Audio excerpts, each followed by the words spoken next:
Day one, the first time he walked into Midnight Lounge. I almost didn't notice him. Almost thought it was a Tuesday slow night.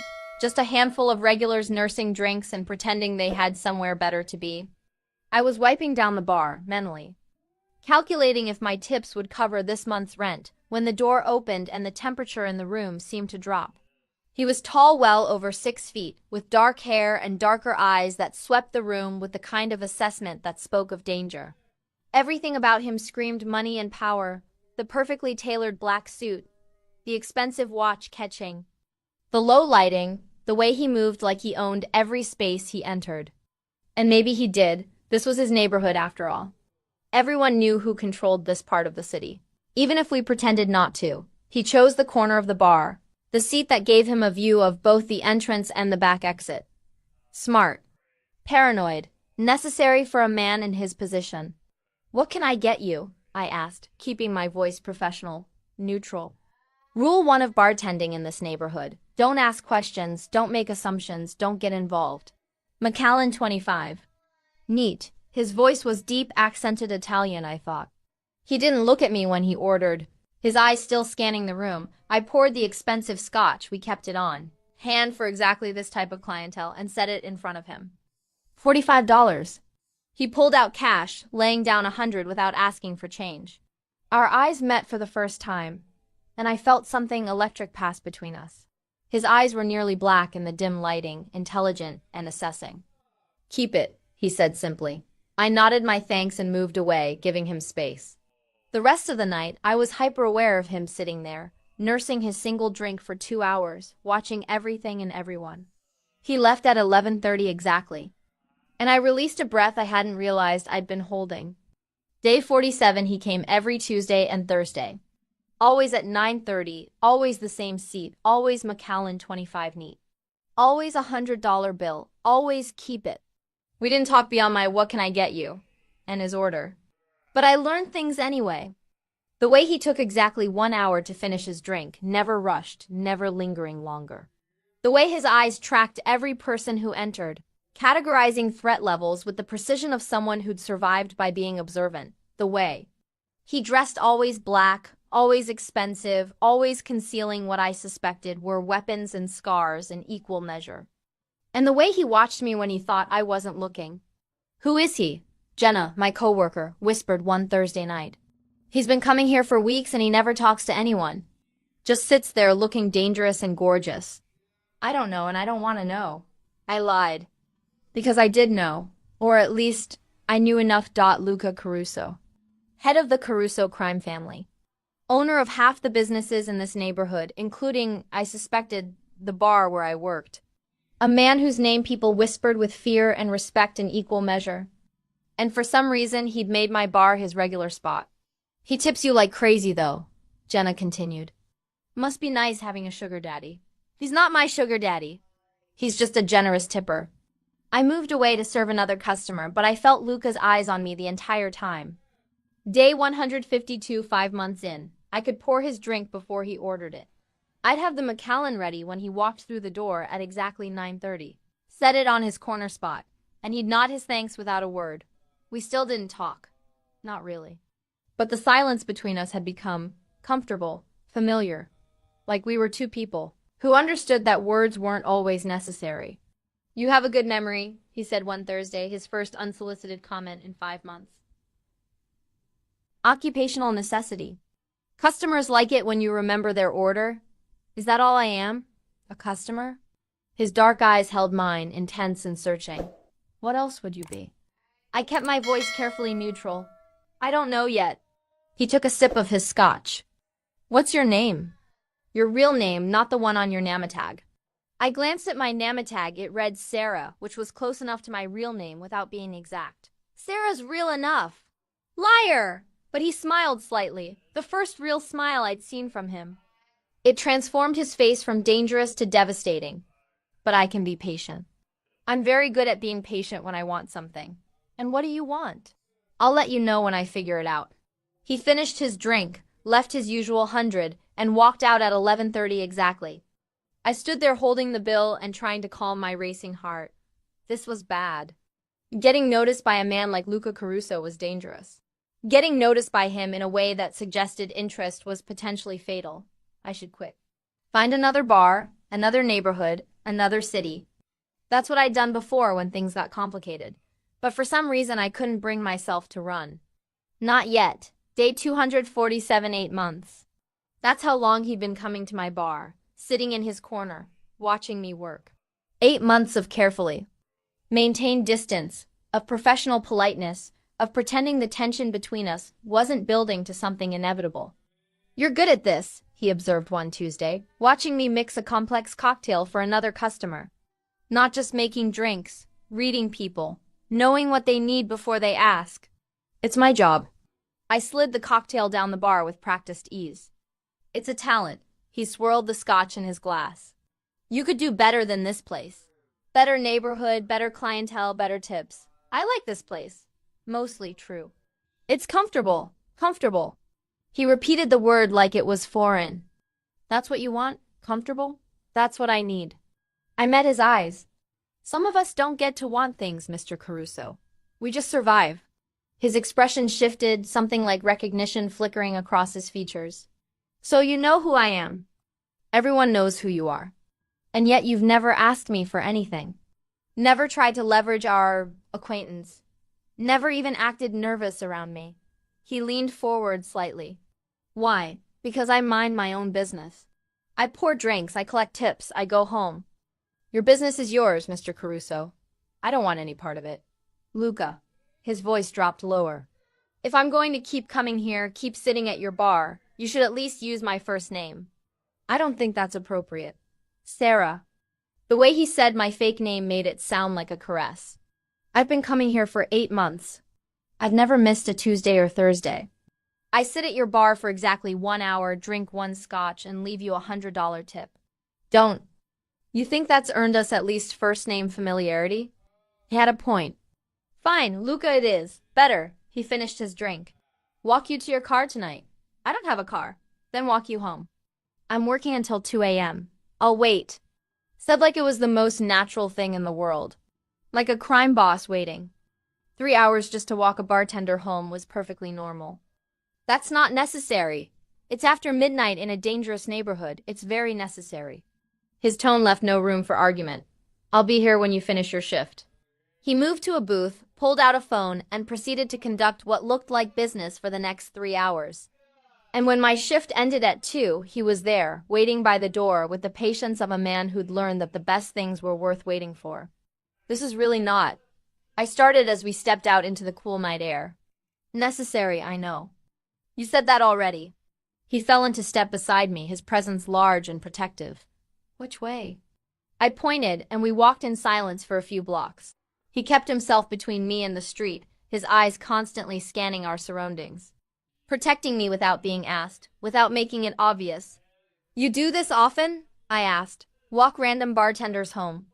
You're not random, and no, I don't. He glanced at me. You're the first person in years who's treated me like a man instead of a title. That's rare. Valuable. I'm just doing my job. No, you're being human. There's a difference. We stopped at my building, a modest walk-up in a neighborhood that was trying hard to be respectable. This is you?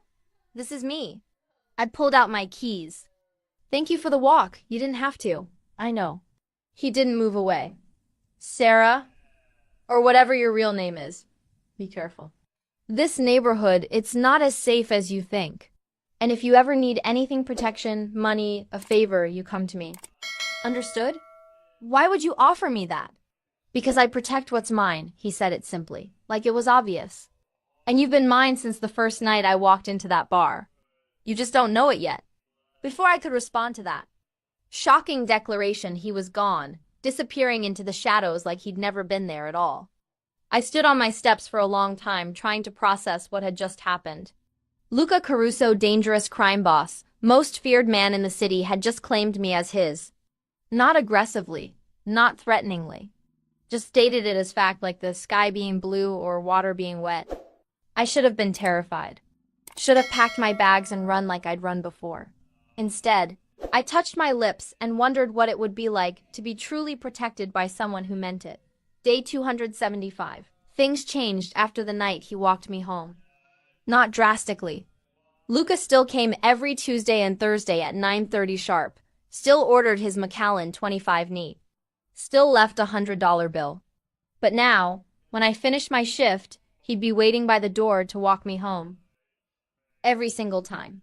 You know this is excessive, right? I said one Thursday as we made the familiar walk to my apartment. I've been walking home alone for 2 years. I can handle myself. I'm sure you can. His hand hovered at my lower back. Not quite touching, but close enough that I could feel the heat. But why should you have to? Because I'm a grown woman who doesn't need a bodyguard? Everyone needs protection, Sarah. Some people are just too stubborn to accept it. He glanced down at me, his dark eyes catching the streetlight. Besides, I like these walks. They're the best part of my week. I stopped walking, staring at him. The best part of your week is walking a bartender home at 2 in the morning. Yes. No hesitation, no embarrassment. Just simple honesty.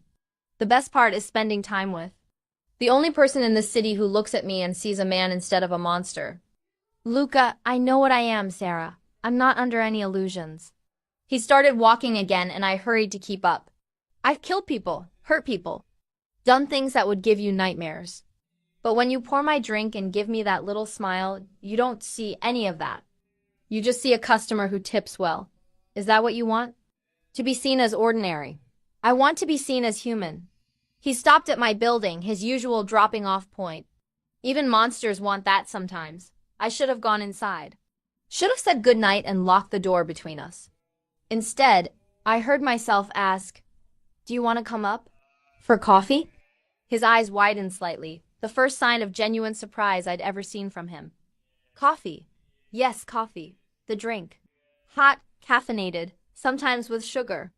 I was babbling now, nervous. I make terrible coffee, but it's drinkable. Mostly, if you're interested. I'm very interested. His voice dropped lower, rougher. In the coffee, of course. Of course. I unlocked the door, hyper-aware of him following me up 3 flights of stairs to my modest apartment. It wasn't much a studio with a kitchen alcove, a bed tucked in the corner, a couch that had seen better days. But it was clean, and it was mine, and I'd worked hard to keep it. Nice place, Luca said, his eyes scanning the room with that same assessing gaze he used in the bar. Looking for exits, threats, vulnerabilities. Small but comfortable. That word again. I moved to the kitchen, grateful for something to do with my hands. Comfortable seems to be my theme. Nothing wrong with comfortable. He settled on the couch, looking far too large for the space. Though I'd argue you deserve better than this neighborhood, this apartment, this life, this all I've got. I measured out coffee grounds, my hands shaking slightly. Some of us don't get to choose luxury. Why not? When I didn't answer, he continued, "You're smart, talented, beautiful. You could work anywhere, do anything. So why here? Why this bar in this neighborhood? Why a fake name and an apartment that's barely big enough for one person?" I turned to face him. "How do you know it's a fake name?" "Because I had you investigated 3 months ago." He said it casually, like it was normal. Sarah Mitchell. Born in Ohio, moved here 2 years ago. No family, no friends, no history before that. It's a good identity, solid paperwork, believable backstory. But it's not real. My heart hammered against my ribs. You investigated me? Of course I did. You're the only person in the city I've let get close in 3 years. I needed to know who you really were. He stood, moving toward me with that predatory grace. Want to know what I found? What? The word came out as a whisper. Nothing. Absolutely nothing before 2 years ago. Which means you're running from something. Or someone. He was close now, close enough that I could smell his cologne, expensive, masculine, with hints of cedar and smoke. So I'll ask again. Sarah, or whatever your real name is, who are you running from? I should have lied. Should have maintained the cover story I'd built so carefully. But looking into his dark eyes, seeing genuine concern beneath the dangerous exterior, I found myself telling the truth. My ex-husband. The words felt like glass in my throat. His name is Marcus Kane. He was controlling, abusive. When I tried to leave, he said he'd kill me. Said he'd find me wherever I went and make me pay for embarrassing him. Luca's expression went from concern to deadly in a heartbeat. Where is he now? Chicago. At least that's where he was 2 years ago when I ran. I changed my name, moved here, tried to disappear. But I'm always waiting for him to find me. I wrapped my arms around myself. That's why I work at your bar. Cash tips, no paper trail, a neighborhood where people mind their own business. He won't find you. Luca's voice was ice and steel. I'll make sure of it. You can't promise that. I can, and I do. He closed the remaining distance between us, his hands finding my shoulders. You're under my protection now, Sarah. Mine. That means anyone who threatens you threatens me. And people who threaten me end up dead. I don't want you killing people for me. Too late! His thumb traced my cheekbone, gentle despite the violence in his words. I've been protecting you for months without you knowing. Do you think it's a coincidence that your building suddenly got better security? That the drug dealers who used to operate on your corner disappeared? That your landlord stopped trying to raise your rent? I stared at him, pieces clicking into place. That was you! All me. From the first night I walked you home, I've been making sure you're safe. Making sure this neighborhood is safe for you. His hand slid to cut my face. Because I meant what I said, Sarah. You're mine. Have been since. The first time you poured my drink and looked at me like I was human? That's crazy. You don't even know me. I know enough. I know you work double shifts to make rent. I know you give free drinks to the old man who comes in every Thursday because he's lonely. I know you walk home alone at 2 a.m. through dangerous streets without complaint because you're too proud to ask for help.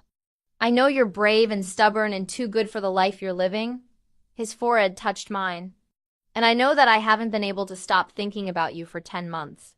That I go to sleep seeing your face and wake up planning excuses to spend more time at your bar.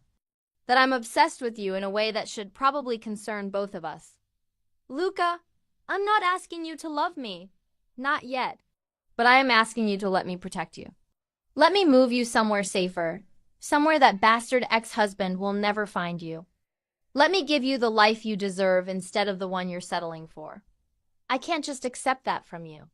I'd owe you. You owe me nothing. His voice was fierce. This isn't a transaction, Sarah. This is me claiming what's mine. And you're mine whether you've accepted it yet or not. The coffee machine beeped, breaking the intensity of the moment. I pulled away, needing space to think. This is moving too fast. You're talking about moving me, protecting me, claiming me. We've barely had a real conversation. We've had 10 months of conversations without words. I know you better than I've known anyone. He didn't follow me to the kitchen, giving me space. But you're right. This is fast. So here's what we'll do. You think about it. Think about letting me take care of you properly. And in the meantime, I'll keep coming to your bar, keep walking you home, keep making sure you're safe. No pressure, no expectations, just possibility. I poured 2 cups of coffee with shaking hands. And if I say no, if I decide I don't want your protection or your claiming, then I'll respect that. But his eyes said he already knew what my answer would be. Though I'll still make sure you're safe. Can't help that. It's not negotiable. Possessive much? Extremely. He accepted the coffee, taking a sip. You were right. This is terrible coffee. Despite everything, I laughed. I warned you. You did. He set down the cup. I should go. It's late and you need sleep. But Sarah? Thank you for trusting me with the truth about your ex. I promise you he'll never hurt you again. How can you promise that? Because as of tomorrow morning, I'll have people watching him. Making sure he stays in Chicago, far away from you. And if he does try to come here, if he does try to find you. His smile was cold and deadly. He'll disappear. Permanently. He moved to the door, then paused. One more thing. How long is your lease on this place? 2 months left. Why? Because in 2 months you're moving. Somewhere better, somewhere I can protect you properly. You can argue with me about it later, but it's happening. Consider this your advance notice. He opened the door. Good night, Sarah. I'll see you Tuesday. After he left, I sat on my terrible couch, drinking my terrible coffee, and tried to process what had just happened. Luca Caruso had just declared me his, had been protecting me for months, had threatened to kill my ex-husband if he came near me, had decided I was moving in 2 months whether I agreed or not.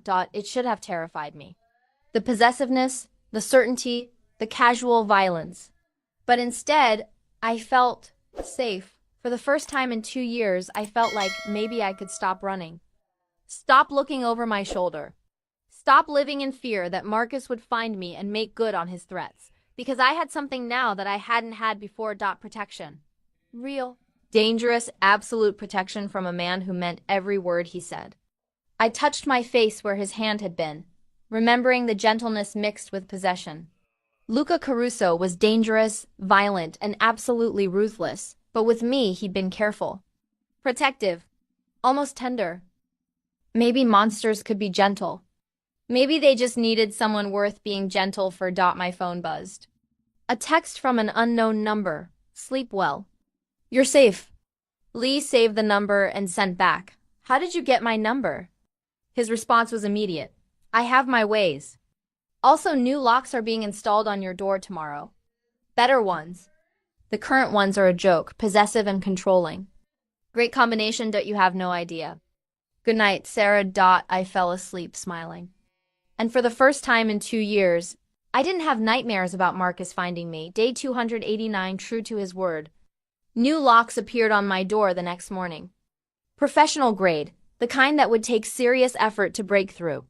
The locksmith, clearly one of Luca's men, refused payment and was gone before I could ask questions. That night at work, Luca arrived at exactly 9:30 with his usual Macallan already waiting. But instead of his normal silent observation, he spoke immediately. The locks are good? They're excessive. I wiped down the bar. My old ones worked fine. Your old ones could be picked by a motivated 12-year-old. He took a sip of his scotch. The new ones require actual skill. And tools. Better. You're very presumptuous, you know that? I'm very thorough. There's a difference. His eyes tracked a group of men who'd just entered, assessing, categorizing, dismissing them as threats. Also, I need to tell you something about your ex-husband. My hand stilled on the bar. What about him? He's been asking questions.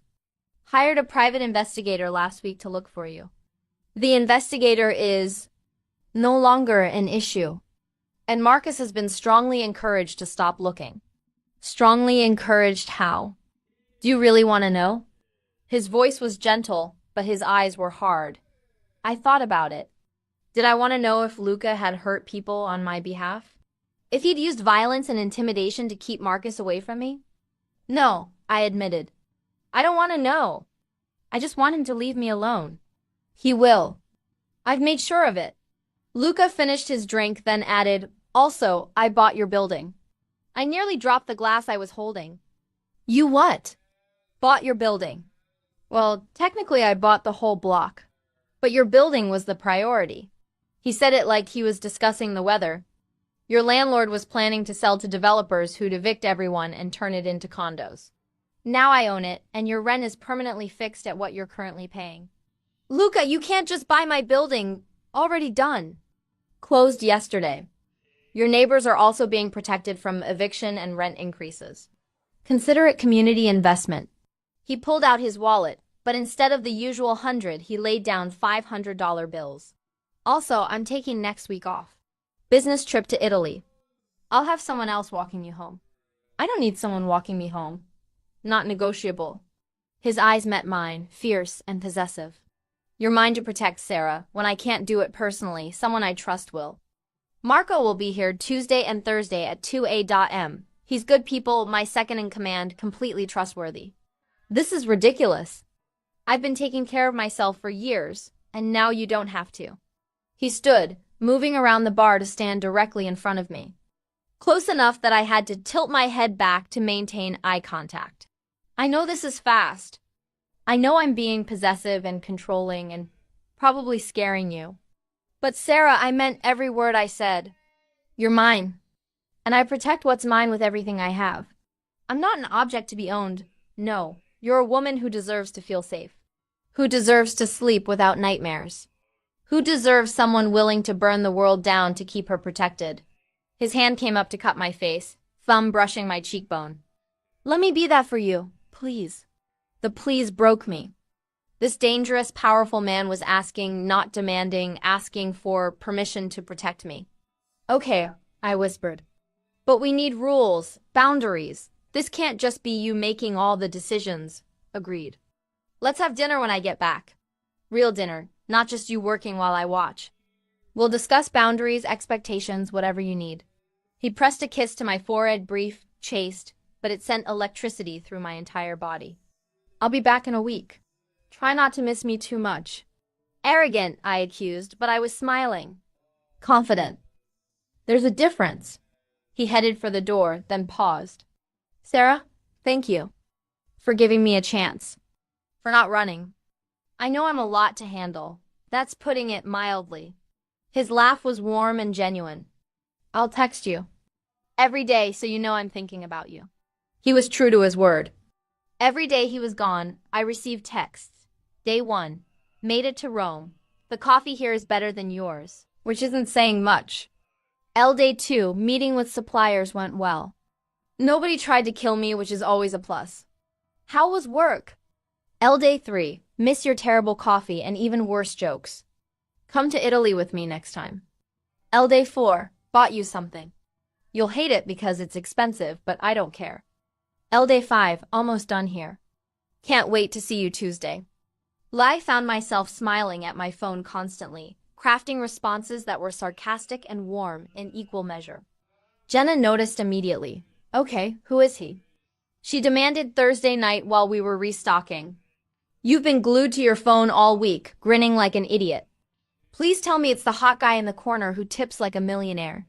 His name is Luca. I couldn't help the smile. And it single quotes S. Complicated. Complicated how? Married? Secret family?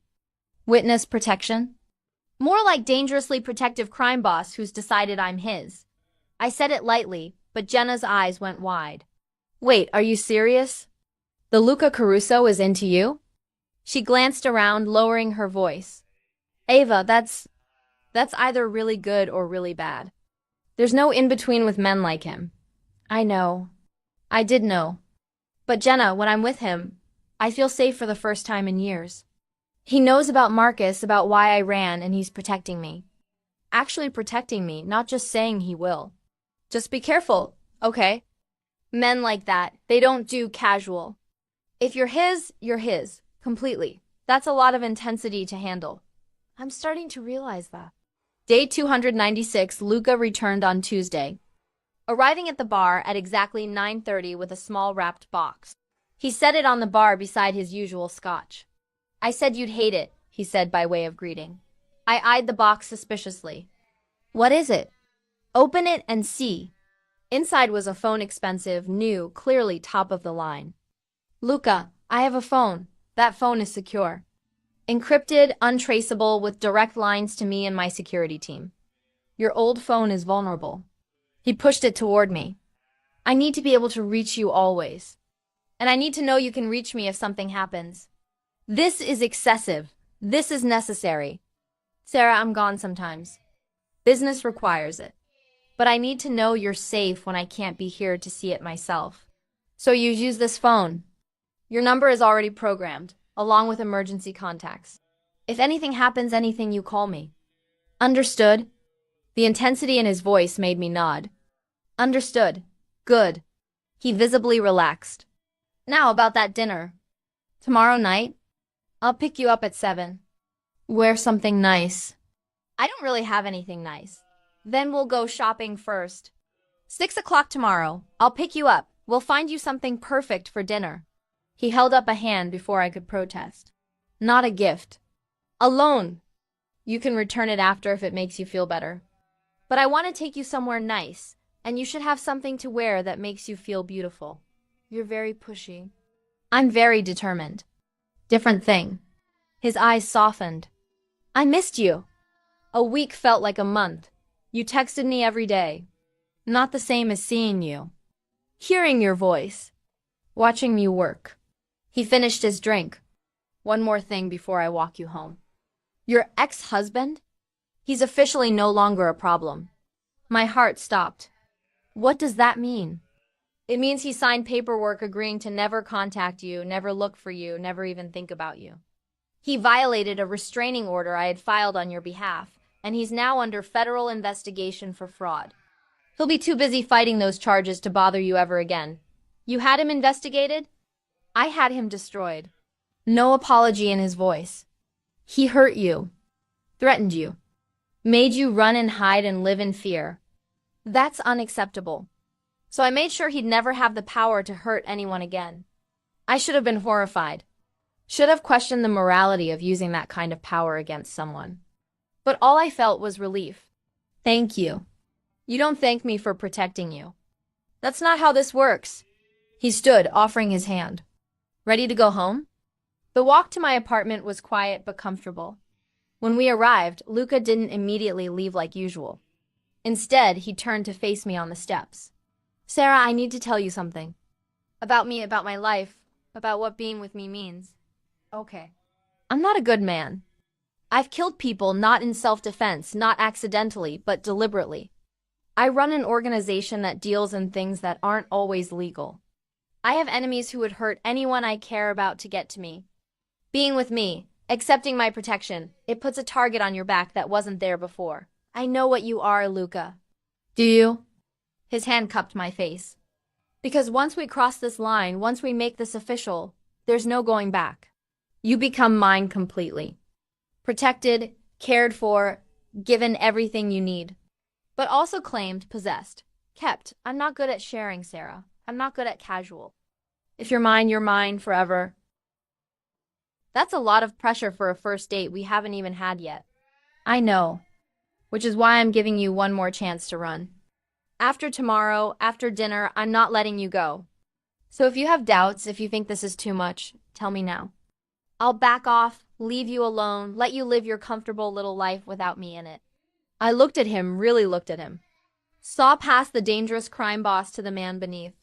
Someone who'd spent 10 months coming to my bar just to be near me. Who'd protected me without being asked. Who'd destroyed my ex-husband's life to keep me safe. Who was offering me forever without knowing if I'd accept. I'm not running, I said firmly. Not from you.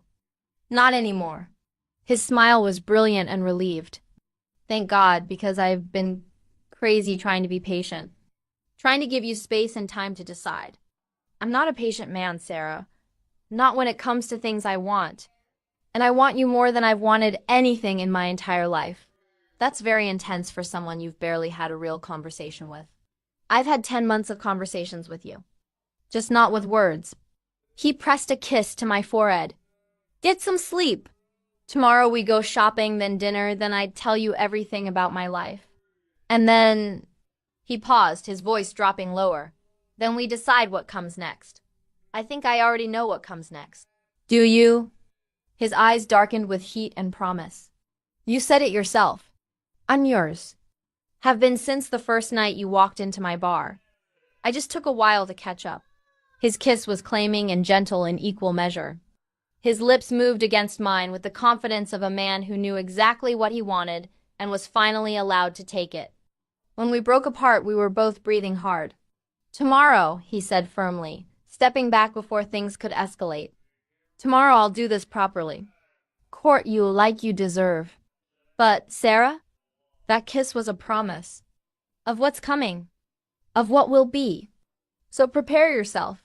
Because I'm about to turn your comfortable little world completely upside down. I'm counting on it. Day 297. Luca picked me up at 6 o'clock sharp in a car that probably cost more than I'd made in my entire life. He wore dark jeans and a black button-down shirt with the sleeves rolled up, revealing those intricate tattoos that covered his forearms. Casual but devastating. You look nervous, he observed as I slid into the passenger seat. I've never been shopping with a crime boss before. Not really sure of the protocol. The protocol is you let me spoil you and don't argue about prices. His hand found mine, fingers interlacing. I know you're independent. I know you're used to taking care of yourself. But for tonight, just let me do this. Let me give you something nice. The boutique he took me to was the kind of place I'd walk past without ever considering going inside. The kind where dresses cost more than my monthly rent and the salespeople sized you up before deciding if you were worth their time. But when Luca walked in with me on his arm, the entire staff snapped to attention. Mr. Caruso. Welcome. Elegant woman in her 50s approached with a warm smile. We received your call. I have several options prepared in the size you specified. Thank you, Gabriella. He turned to me. This is Sarah. Make her look even more beautiful than she already is. I was whisked away into a dressing room with more square footage than my apartment, surrounded by dresses in jewel tones and classic blacks, all clearly expensive and tailored to perfection. Just try them on, Gabriella encouraged. Don't look at the prices. Mr. Caruso has very specific taste and unlimited budget when it comes to the women in his life. We're not. I didn't know how to finish that sentence. You're here, aren't you? She smiled knowingly. That's all that matters. Now try on the emerald one first. It will look stunning with your coloring. She was right. The emerald dress fit like it had been made for me, sophisticated but not stuffy, elegant but not overdone. When I emerged from the dressing room, Luca's eyes went dark with appreciation. That's the one, he said immediately. We'll take it. Don't you want to see the other options? Gabriella asked. No, that's perfect. His gaze never left me. Sarah, go change. We need to get to dinner. In the car afterward, with the dress carefully packaged in the back seat, I finally asked, how much was it? Doesn't matter. Luca, it doesn't matter, he repeated, his voice firm but gentle. Money is a tool, Sarah. I have more than I could spend in 10 lifetimes. Spending it on you, making you happy, that's worth more than whatever number was on that tag. I'm not comfortable with you spending money on me. Then get comfortable. He glanced at me. Because this is who I am. I take care of what's mine. And you, Sarah Mitchell, or whatever your real name is, are mine. That means nice things, safe housing, protection, everything you need. Not because you owe me, not because I expect anything in return. Just because I can and I want to. This is going to take some getting used to. I know. But we have time. He pulled up to a restaurant I'd heard of but never dreamed of entering, the kind of place that required reservations months in advance and had dress codes. Come on, we have the private dining room. No interruptions, no distractions. Just us. The private room was intimate, a single table set for two, soft lighting, a view of the city that took my breath away. As we settled into our seats, wine already poured by an attentive waiter who then disappeared, Luca leaned back and studied me. Ask me anything, he said. About my life, my business, my past. You deserve to know what you're getting into. How did you become this? I gestured vaguely. A crime boss? I inherited it. My father ran the organization before me. When he died 5 years ago, I took over. I was 28, angry and determined to prove I was more than just Antonio Caruso's son. He swirled his wine. I've built the organization into something bigger than what my father left me. More legitimate businesses, better political connections, cleaner operations. But yes, some of what we do is illegal. Mostly money laundering, some smuggling, protection services that technically qualify as extortion. Have you really killed people? Yes, no hesitation. Rivals who threatened my territory. Traitors who betrayed the organization. People who hurt those under my protection. I'm not proud of it, but I'm not ashamed either. In my world, you protect what's yours or you lose everything. And I'm yours, not a question. You are! His eyes held mine. Which means anyone who threatens you, anyone who tries to hurt you, they answer to me. I told you what I did to your ex-husband. That wasn't an isolated incident. That's standard procedure for anyone who comes after what's mine. That should scare me. Does it? I thought about it. Really thought about it. No, it should, but it doesn't. Maybe that makes me as twisted as you. Or maybe it makes you someone who understands that the world isn't black and white. That sometimes you need a monster to fight monsters. He reached across the table, his hand covering mine. Tell me about your real life. Before Marcus, before you became Sarah Mitchell, who were you? Someone naive. I took a sip of wine for courage. My name is actually Sophie. Sophie Anderson. I grew up in a small town, went to college. Got married at 23 because I thought that's what you did. Marcus seemed perfect at first, successful lawyer, charming, attentive. By the time I realized he was controlling and abusive, I was isolated from everyone I knew. How long were you married? 3 years. The first year was okay, subtle manipulation I didn't recognize. The second year got worse, controlling what I wore, who I talked to, where I went. The third year, he hit me for the first time. I stared at my wine glass. I stayed for 6 more months, too scared to leave. Finally got the courage to file for divorce. That's when he told me he'd kill me if I left. Said he'd find me wherever I went and make me regret embarrassing him. But you left anyway. Respect colored his voice. I emptied our joint account, bought a fake ID from someone I met at a women's shelter, and drove for 2 days straight. Ended up here, created Sarah Mitchell, and tried to disappear. I looked up at him. That was 2 years ago. I've been waiting for him to find me ever since. He won't. I promise you that. Luca's grip on my hand tightened. Sophie, that's your real name. It is. But I've been Sarah for so long, it feels real now. Then I'll call you Sarah, or Sophie, or anything else you want. His thumb traced circles on my palm. What matters is you're safe now. Under my protection. And I'm very good at keeping my people safe. Dinner arrived, course after perfect course of Italian cuisine that made me understand why this restaurant was legendary. We talked for hours about everything and nothing. His childhood growing up in the organization. My small-town upbringing. His failed engagement 3 years ago to a woman who couldn't handle his life. My dreams of going to culinary school before Marcus crushed that ambition. You could still do it, Luca said over dessert. Culinary school. I'll pay for it. Set you up with the best instructors. Luca, you can't just pay for everything. Why not? I have the money. You have the dream. Seems simple to me. His eyes challenged me. Unless you're going to let your ex-husband steal that dream forever. Let him win even though he's not here. That stung because it was true. That's manipulative. That's honest. You're good at making drinks, Sarah. I've watched you work for 10 months. You have talent, instinct, passion. Why waste that serving drunks in a dive bar when you could be doing something you actually love?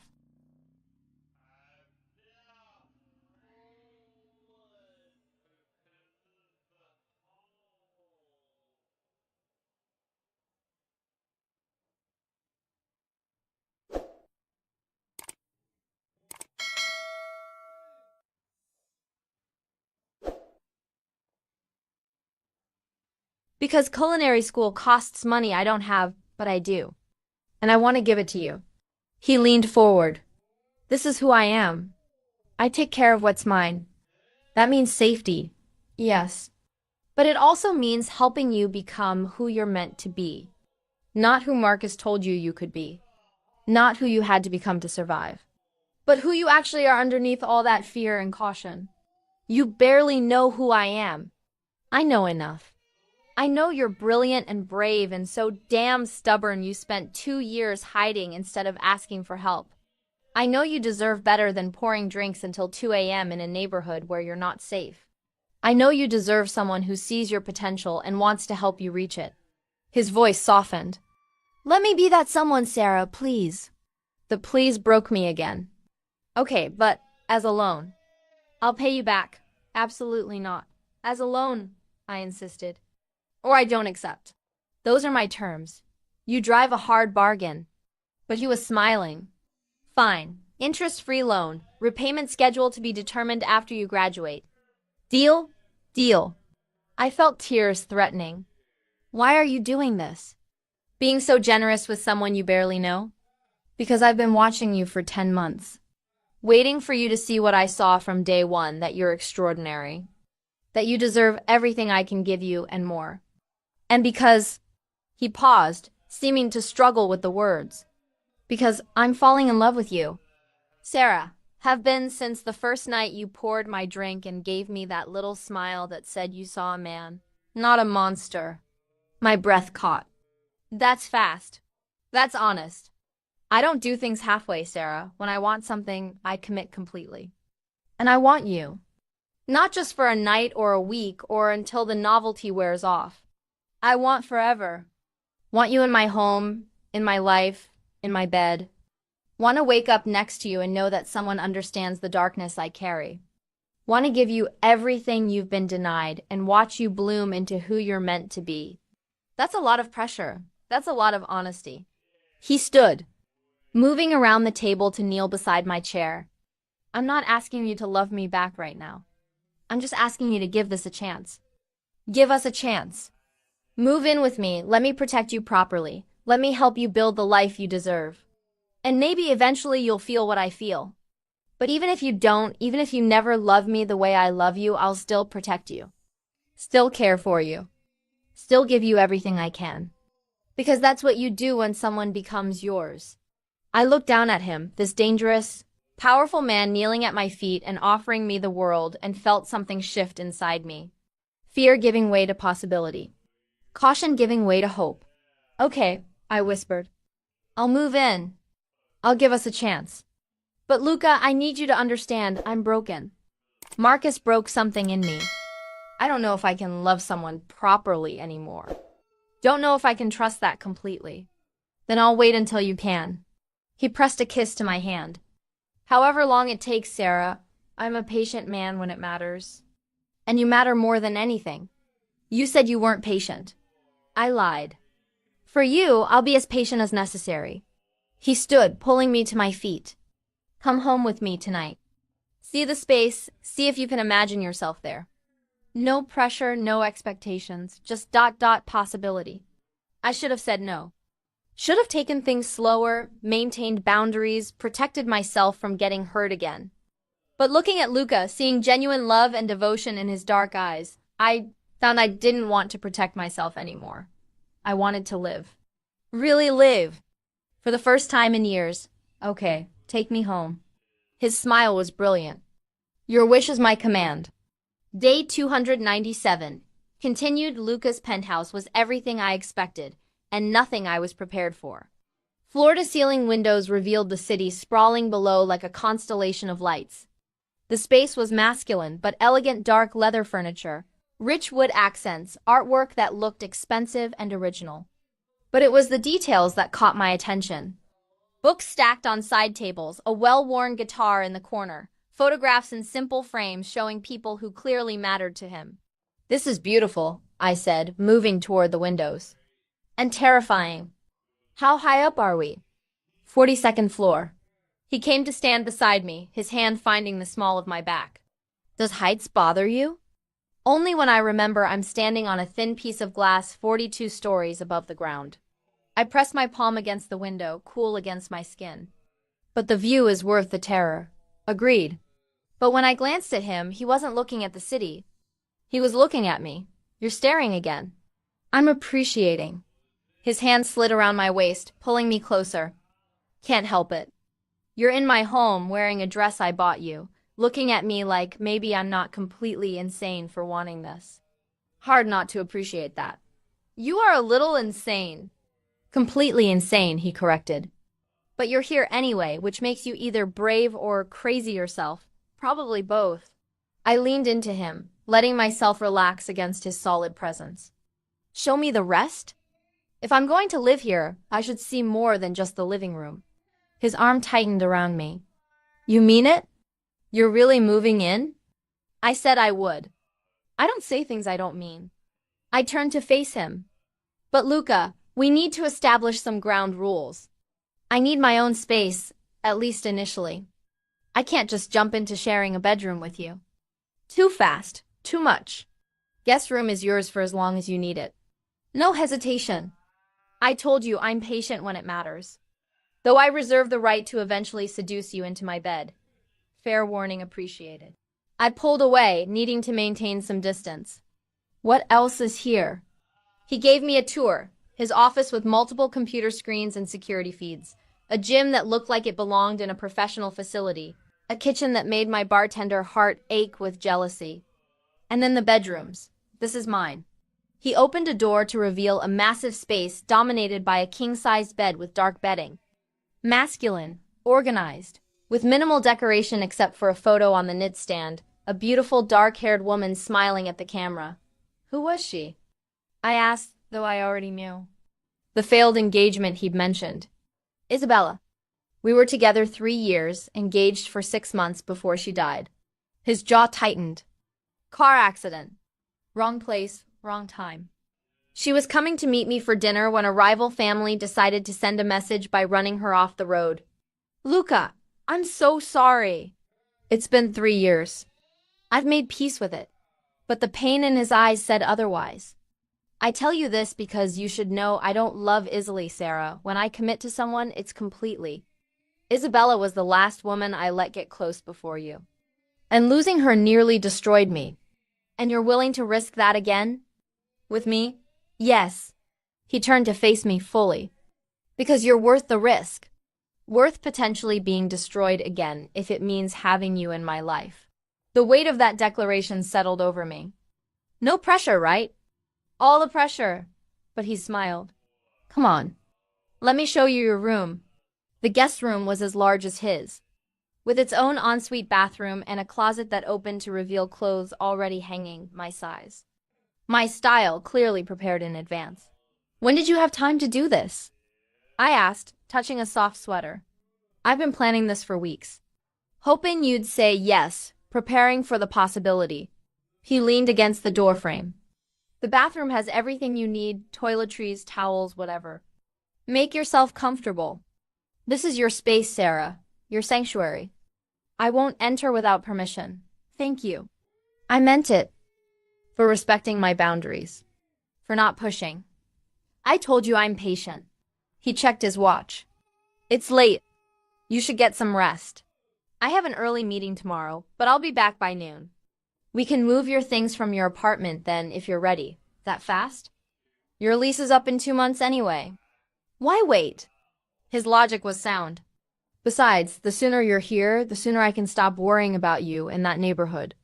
I've been fine there for 2 years, and you'll be better here. End of discussion. He moved to leave, then paused. Sarah, thank you. For giving me a chance. For trusting me enough to come here. I know I'm asking a lot. You are. But I'm saying yes anyway. I moved closer, standing on tiptoe to press a kiss to his cheek. Good night, Luca. His hand came up to cup my face, holding me there for a moment. Good night, Sophie. Sleep well. You're safe here. After he left, I explored my new room, my new sanctuary. The bed was impossibly soft, the bathroom stocked with luxury products I'd never been able to afford. Everything designed for comfort, for safety, for making me feel at home. I changed into the silk pajamas I found in the dresser, my size, of course, and climbed into bed. My phone buzzed. A text from Luca. I'm right next door if you need anything. Sleep well, beautiful. I saved the message and typed back. Thank you for tonight. For everything. This is all overwhelming but good overwhelming. His response was immediate. Take all the time you need to adjust. No rush, no pressure. Just glad you're here. I fell asleep in the most comfortable bed I'd ever experienced. Feeling safer than I had in years. Day 298 I woke to the smell of fresh coffee and the sound of movement in the kitchen. For a disoriented moment, I couldn't remember where I was. Then memory returned Luca's penthouse, my new home. The complete upheaval of my life in less than 24 hours. I found Luca in the kitchen, dressed for business in a dark suit, making breakfast. He looked up when I entered, and his smile was warm and genuine. Good morning. Sleep well? Better than I have in years. I accepted the coffee he poured for me, perfectly prepared with cream, just how I liked it. You didn't have to make breakfast. I wanted to. Besides, I like cooking. Don't get to do it often. He plated eggs and toast with practiced ease. Eat, I have to leave soon, but I wanted to see you before I go. We ate in comfortable silence for a few minutes before he spoke again. I've been thinking about your work situation. The bar. What about it? You should quit, today. At my shocked expression, he continued, not because I'm controlling or don't want you working, but because that neighborhood isn't safe, the hours are terrible, and you deserve better. I'll cover your expenses while you start culinary school. You can focus on studying instead of working double shifts. Luca, I can't just quit. Why not? You don't need the money anymore. And before you argue about independence or pride, think about it logically. You're starting a new chapter. New home, new goals, new life. Why carry the old one with you? He had a point, but it felt wrong to just quit. What about Jenna? She depends on me for shifts. I'll hire 2 people to replace you and give her a raise. She'd be fine. He checked his watch. I have to go. Think about it today. We can discuss it more tonight. He pressed a kiss to my forehead. Make yourself at home. The kitchen is yours to experiment in. There's a gym if you want to work out, and my office is available if you need a computer. I'll text you when I'm on my way back. After he left, I explored the penthouse more thoroughly. The kitchen was a chef's dream, professional-grade appliances. Every tool imaginable, a pantry stocked with ingredients I'd only dreamed of using. I found myself pulling out flour, eggs, butter. Decided to make something as a thank you for Luca's hospitality. I was elbow deep in dough when my phone rang. Unknown number? Hello? Is this Sarah Mitchell? A man's voice, cold and professional. Who's asking? My name is Detective James Morrison, Chicago PD.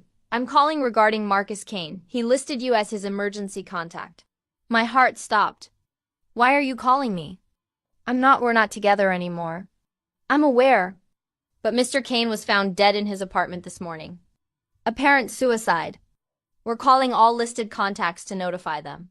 Dead. Marcus was dead. How, when? I couldn't form coherent questions. Gunshot wound to the head. Based on the scene, we're estimating sometime last night. I'm sorry for your loss.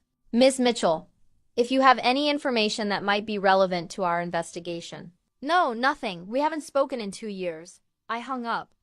My hands shaking. Marcus was dead. The man who'd terrorized me, who'd made me run and hide and live in fear, dead.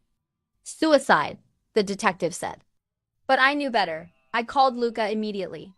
He answered on the first ring. Sarah? What's wrong? Marcus is dead. The police called. They said suicide, but I know it was you. Not on the phone. His voice was sharp. I'm coming home. Don't talk to anyone until I get there. Understood? He arrived within 20 minutes, still in his suit, but with urgency in his movements.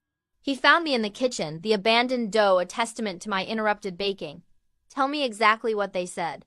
He was all business now, no warmth or gentleness. I recounted the call word for word. When I finished, Luca pulled out his phone, made a quick call in Italian, then turned back to me. I didn't kill him. Luca, I'm serious. I was going to, eventually. Had it planned out for next month, make it look like an accident. But someone beat me to it. His expression was dark. Someone else wanted Marcus Kane dead. Who? That's what I need to find out. He moved to his office, gesturing for me to follow. This is either a coincidence, which I don't believe in, or someone is sending me a message. Someone knows you're with me and decided to eliminate a potential problem. A problem? Your ex-husband was a loose end. Someone who could be used against you, against me.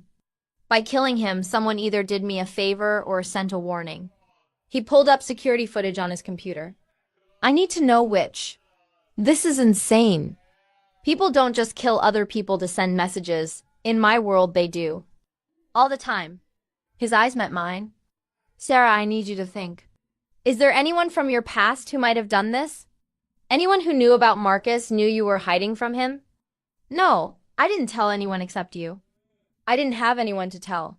But doubt crept in. Unless... When I got my fake ID, the woman at the shelter, she knew I was running from an abusive husband. But that was 2 years ago. Name? I don't remember. Maria something? She ran the women's shelter in Chicago. That's all I know. Luca was already typing, pulling up information faster than should be possible. Maria Castellano. Runs a shelter funded by the Castellano family. He looked up at me, something like recognition in his eyes. The Castellanos are allies. Old family, legitimate operations, they fund charities like that shelter. If Maria helped you, she might have mentioned you to them. Why would they care about me? Because now you're with me. And helping the girlfriend of an ally is good politics. He stood, moving to pace. I'll reach out to them, find out if they were involved. In the meantime, you don't talk to the police if they call again. You refer them to my lawyer. Understood? Luca, I don't want people dying because of me. Marcus Kane was going to die anyway. I'd made that decision weeks ago. Someone just expedited the timeline. His hands found my shoulders. I need you to understand something. You're under my protection now. That means people will look at you differently. See you as valuable. Some will want to curry favor by helping you. Others will want to hurt you to hurt me. This is the world you've entered by being with me. This is insane. This is reality. He pulled me close, his arms around me. But I promise you, no one will hurt you. Not while I'm breathing. Marcus is dead, which means that threat is eliminated. And anyone else who tries to come after you will meet the same fate. You can't protect me from everything. Watch me. His voice was absolute certainty. You're mine, Sarah, and I protect what's mine. Always. Day 302, 4 days after Marcus's death, I was still processing what it meant to be under Luca's protection. To have someone care enough to eliminate threats before I even knew they existed. To live in a world where violence was currency and loyalty was everything. I'd quit the bar. Luca had been right. There was no reason to keep working those brutal hours when I was starting culinary school in 2 weeks. Jenna had been shocked but understanding, especially after Luca tripled her salary and hired 2 people to cover my shifts. He really loves you, she'd said during my last shift. I can see it in the way he looks at you. Like you're the most important thing in his entire world. Was it love? Or was it possession? I was beginning to understand they might be the same thing in Luca's world. I was in his kitchen, my kitchen now. I suppose testing a new pasta recipe when he came home early. I heard the door open, heard his voice speaking rapid Italian on the phone. Then silence. Something smells incredible, he said, appearing in the kitchen doorway. He'd loosened his tie, rolled up his sleeves, and looked tired but pleased to be home. Carbonara. The real way, not the American cream version. I stirred the sauce carefully. How was your day? Productive. We found out who killed Marcus. He poured himself a scotch, leaning against the counter. It was the Castellanos, like I thought. Maria from the shelter contacted them when she heard you were with me. They saw Marcus as a threat to their allies' relationship and eliminated him.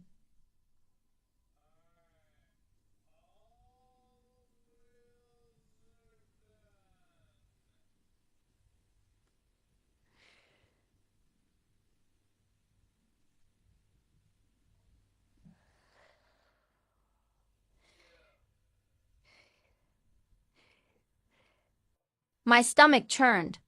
As a favor to me, yes. It's how our world works. Alliances are maintained through actions, not words.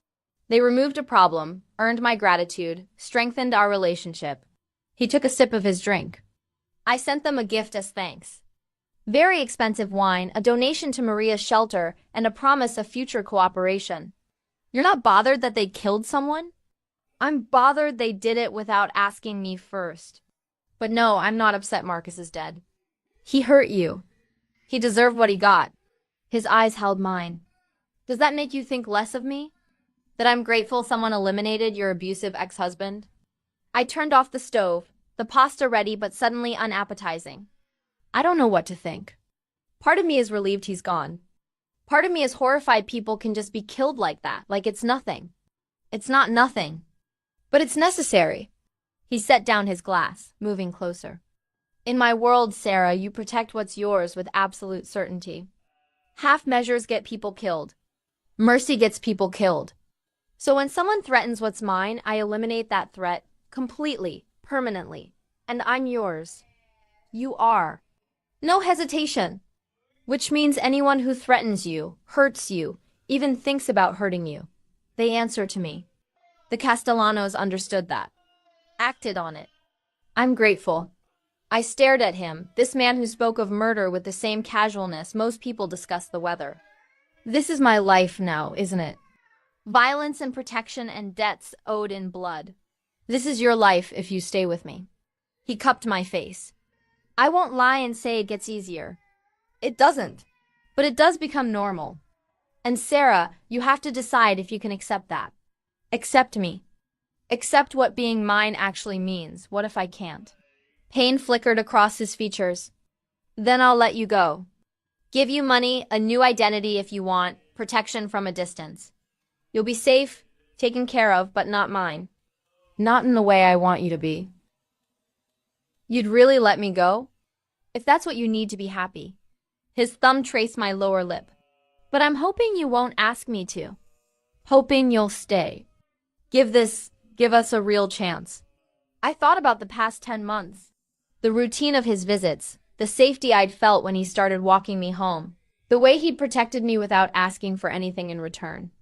The way he'd given me this beautiful home planned for my future eliminated threats I hadn't even known existed. He was dangerous, violent, possessive to an extreme that should terrify me, but he was also gentle with me, patient, willing to wait for me to be ready. And for the first time in years, I felt truly safe. "I'm staying," I said, finally. "But Luca, I need you to promise me something. Anything. No more surprises. If someone else dies because of me, because of us, I need to know about it. No protecting me from the truth. I can handle it, but I can't handle being kept in the dark." "Deal," he kissed me softly. "Full transparency.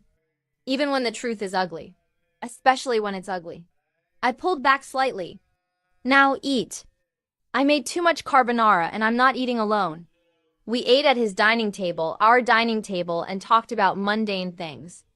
My culinary school enrollment, his upcoming business trip to New York, the book I'd started reading from his collection.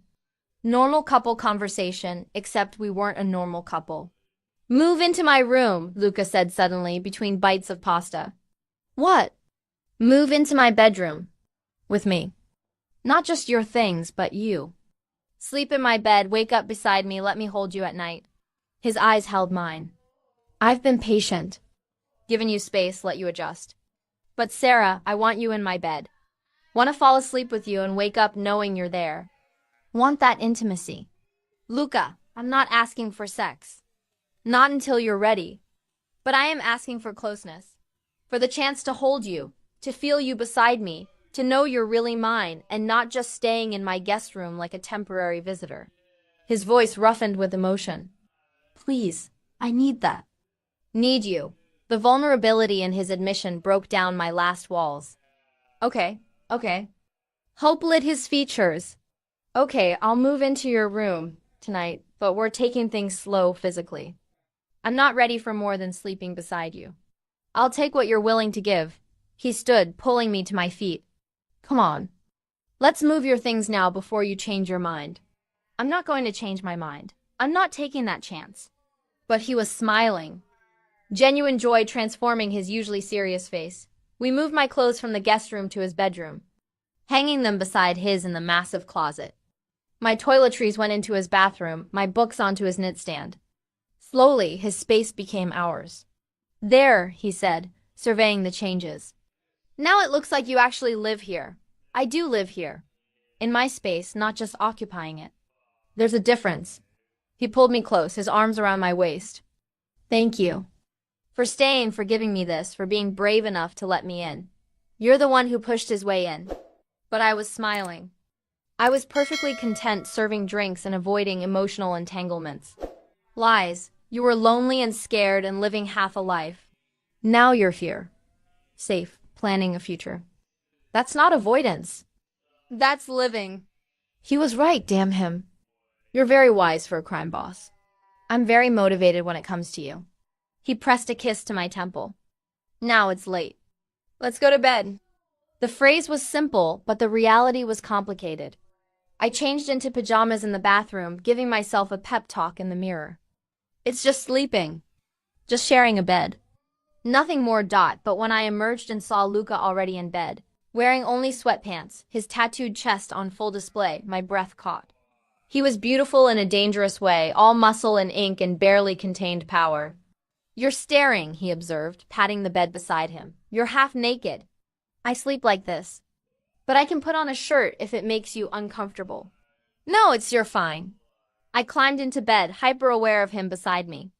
The bed was huge, but he immediately closed the distance, pulling me against him. "Is this okay?" He murmured against my hair. "It was more than okay." It felt right in a way nothing had in years. Safe and warm and protected. "It's perfect. Good." His arm tightened around me. "Sleep, Sarah, I've got you." I drifted off to the sound of his breathing, feeling his heartbeat against my back, and for the first time in 2 years, I didn't have nightmares. Day 315, 2 weeks of sleeping beside Luca had changed everything. I'd gotten used to his presence, to the way he held me at night, to waking up with his arms around me. We'd fallen into a routine. He'd leave early for work. I'd spend the day cooking or reading or preparing for culinary school. He'd come home and we'd have dinner together. It was domestic and comfortable and absolutely terrifying in its intensity. I have to go to New York tomorrow, he said over dinner one night. Business meetings, probably 3 days. You'll stay here, security team will be on high alert, and I'll call you every night. I could come with you. The offer surprised me as much as it seemed to surprise him. You want to come? I've never been to New York and ... I hesitated. I don't want to be apart from you for 3 days. His smile was brilliant. Pack a bag. Pack a bag. We leave at 8 in. New York was a whirlwind. Luca had meetings during the day, but the nights were ours. He took me to restaurants I'd only read about, showed me the city from perspectives tourists never saw, introduced me to people as my Sarah with obvious pride and possession. On the second night, after an incredible dinner in Little Italy, we were walking back to the hotel when he pulled me into a quiet alley. I need to tell you something, he said, his hands framing my face. And I need you to really hear me. Okay, I love you. Completely. Obsessively. In ways that probably aren't healthy, but I don't care. You've become my entire world, Sarah. My reason for coming home, my motivation for being better, my everything. His eyes held mine, fierce and vulnerable. I know you're not there yet. Know you need time to trust that completely. But I needed you to know. Needed you to understand how serious I am about us. Luca, you don't have to say it back. I'm not asking you to. I just needed you to know that this isn't temporary for me. Isn't casual. This is forever if you'll have me. This is me laying everything at your feet and hoping you'll choose to stay. I looked at him, this dangerous, powerful man who'd upended my life and made me feel things I'd thought were dead, and felt something shift inside me. Fear giving way to possibility. Caution giving way to hope. I think I love you too, I whispered. It terrifies me, but I think I do. Yeah. His smile was brilliant and relieved. Even knowing what I am? What I do. Maybe because of what you are. Because you're dangerous enough to protect me, ruthless enough to eliminate threats, but gentle enough to wait for me to be ready. I touched his face. You're complicated, Luca Caruso. But you're mine. I am. Completely and irrevocably yours. He kissed me then, deep and claiming, and I let myself sink into it. Let myself feel the want and need and love that had been building between us for months. When we finally broke apart, we were both breathing hard. Take me back to the hotel, I said. I'm ready. For all of it. Sarah, we don't have to. I know. But I want to. Want you. Want this. I kissed him again. Take me to bed, Luca. Make me yours completely. His eyes darkened with heat and promise. Are you sure? I've never been more sure of anything. Day 315, continued. The hotel room was luxury incarnate, floor-to-ceiling windows, overlooking the Manhattan skyline. A bed that looked like it belonged in a palace. Ambient lighting that set the mood without being obvious. But I'd barely noticed any of it. All I could focus on was Luca, the way he looked at me like I was precious and desired in equal measure. Last chance to change your mind, he said, his hands on my waist, warm through the fabric of my dress. We can stop any time. Just say the word. I don't want to stop. I reached up, starting to unbutton his shirt. I want this. Want you. All of you. He caught my hands, stilling them. Sarah, I need you to understand something. I've wanted you for almost a year. Fantasized about this moment more times than I can count. And now that it's happening, I'm going to take my time. Going to learn every inch of you, what makes you gasp, what makes you beg. This isn't going to be quick or simple. Understood? Heat flooded through me at his words. Understood. Good. He released my hands, stepping back to shrug out of his jacket. Undress for me, slowly. I want to watch. The command should have made me self-conscious. Instead, it made me feel powerful. I reached for the zipper of my dress, pulling it down with deliberate slowness, letting the fabric slide off my shoulders and pool at my feet. I stood in my underwear, simple black lace. Nothing special, but the way Luca looked at me made me feel like the most beautiful woman alive. Perfect, he murmured, his eyes tracking over me with obvious appreciation. You're absolutely perfect, Sarah. Your turn, I managed, my voice shakier than I wanted, He unbuttoned his shirt with practiced ease, revealing the tattooed chest I'd seen before but never touched. I moved closer, my hands finding warm skin and hard muscle, tracing the ink that covered him. "What do these mean?" I asked, following a particularly intricate design. "Family crest. Names of people I've lost. Dates that mattered." His hands found my waist again, pulling me flush against him. "Each one tells a story. Someday I'll tell you all of them. But right now, I have more important things to focus on." He kissed me, deep and claiming, his tongue sweeping into my mouth with confidence that stole my breath. His hands moved up my back, unclasping my bra with practiced ease, and suddenly there was nothing between us but skin and heat and need. "Bed," he growled against my lips.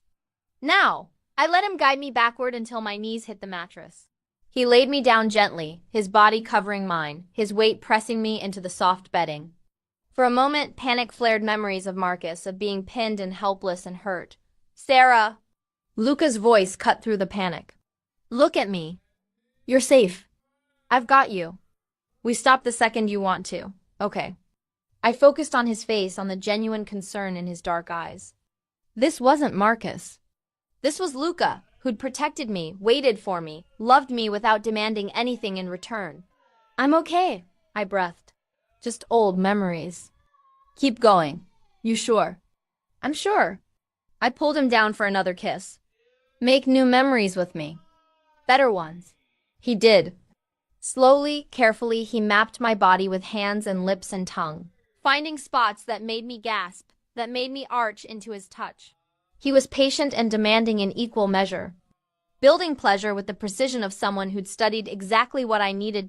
By the time he finally moved inside me, I was trembling with want and need and something deeper: trust. Complete, absolute trust that he would never hurt me, would always protect me, would always put my pleasure before his own. "I love you," he murmured against my throat as we moved together. "God, Sarah, I love you so much." "I love you too," I gasped, the words surprising me with their truth. "Luca, I love you too." He made love to me like I was precious, like I was the only thing in the world that mattered. And when we finally fell apart together, both of us gasping and clinging to each other, I knew with absolute certainty that this was where I belonged. In his arms. In his life. In his dangerous, complicated, beautiful world. Day 365, 1 year. That's how long it had been since Luca first walked into Midnight Lounge and ordered his Macallan 25. 1 year of slow-burning tension, careful courtship, and building trust. Now I stood in his penthouse, our penthouse, wearing a simple white dress and holding a bouquet of roses. He'd surprised me with this morning. No big wedding, no elaborate ceremony. Just us, a judge who owed Luca a favor, and a handful of witnesses including Jenna and Marco, Luca's second-in-command. "You ready for this?" Luca asked, looking devastating in a black suit that probably cost more than my old car. "Last chance to run." "I'm not running." I took his hand, feeling the solid weight of the engagement ring he'd given me last month. Simple band with a diamond that caught the light perfectly. "Not from you." "Not ever." The ceremony was short and sweet. We exchanged vows we'd written ourselves, his promising protection and devotion, mine promising trust and love. When the judge pronounced us married, Luca kissed me like we were the only two people in the world. "Mrs. Caruso," he murmured against my lips. "Mine. Yours," I agreed. Completely. The reception was equally small, just dinner at Rosa's restaurant with the people who mattered most. Rosa cried and called me Bambina and insisted on making all our favorite dishes. Jenna got drunk and gave a speech about how she knew from the first time she saw us together that we were meant to be. "He looked at you like you were the answer to every question he'd ever asked," she said, tears streaming down her face. "And you looked at him like maybe he wasn't the monster everyone said he was." That's love, you guys. Real, messy, complicated love. She was right. What Luca and I had was complicated. It was built on violence and protection, on obsession and possession, on a year of careful patience and building trust. It wasn't normal or safe or anything close to conventional. But it was ours. And that made it perfect. Later that night, back in our penthouse, Luca carried me over the threshold even though we'd been living there for months.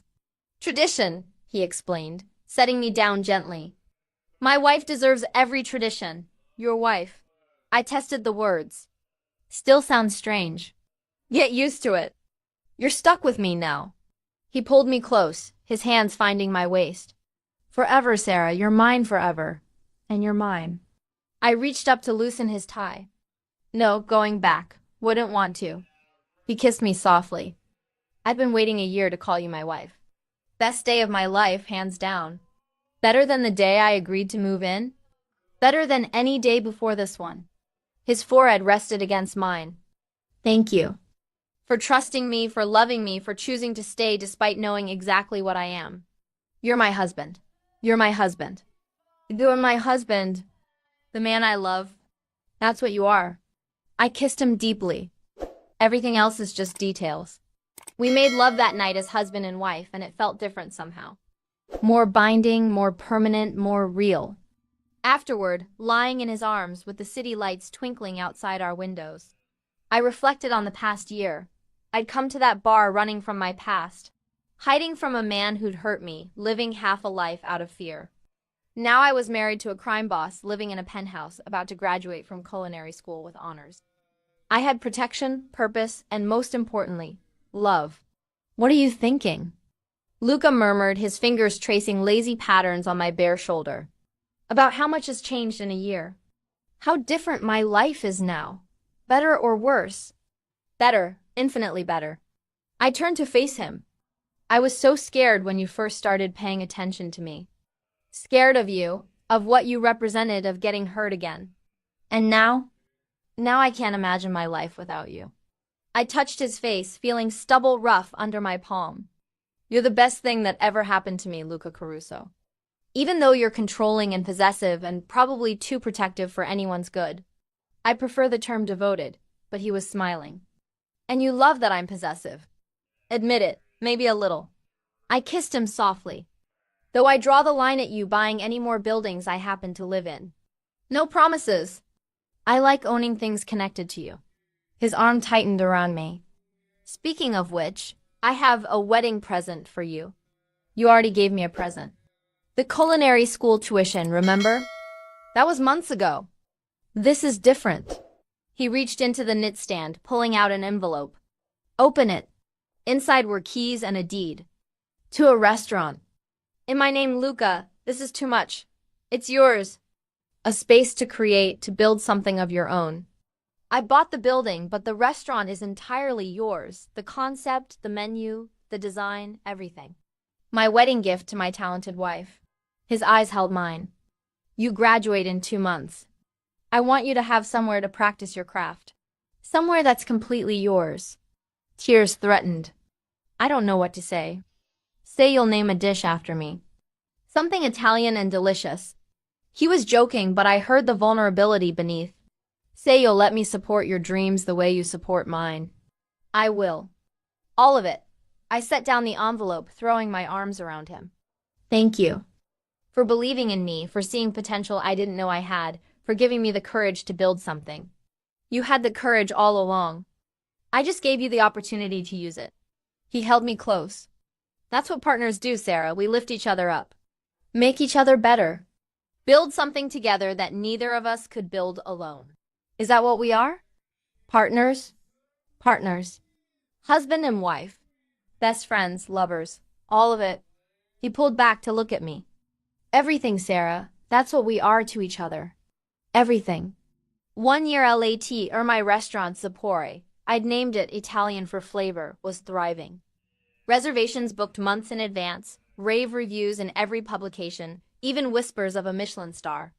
I worked long hours, poured my heart into every dish, and loved every exhausting minute. Luca supported it all. He'd show up for dinner service sometimes, sitting in his corner table with that same scotch he'd been drinking for 2 years, watching me work with obvious pride. He never interfered, never tried to control, just protected from the shadows and celebrated my success. We'd settled into married life with surprising ease. Mornings together before I left for the restaurant, late nights when I'd come home exhausted and he'd massage my aching feet. Sundays off when we'd cook together or just exist in comfortable silence. It was domestic and beautiful and everything I'd never thought I could have. Happy anniversary, Luca said one Tuesday morning, the 2-year mark since he'd first walked into that bar. 2 years since you poured me my first drink. 2 years since you started stalking me, you mean? But I was smiling. I prefer persistent courtship. He pulled me into his arms. Best 2 years of my life, Sarah Caruso. Mine too. I kissed him softly. Even though you're controlling and possessive, and devoted and protective and madly in love with you, he finished. Don't forget those parts. Never. I rested my head against his chest, listening to his heartbeat. I love you, Luca, my patient, obsessive, dangerous husband. I love you too, Sarah, my brave, talented, beautiful wife. His arms tightened around me. Forever. Forever, I agreed, and I meant it. This man who'd walked into a bar one Tuesday night and changed my life completely. Who'd waited a year for me to see what he'd seen from the start, that we were meant to be together, who'd given me safety, purpose, and love in equal measure, my husband. My protector. My home, forever.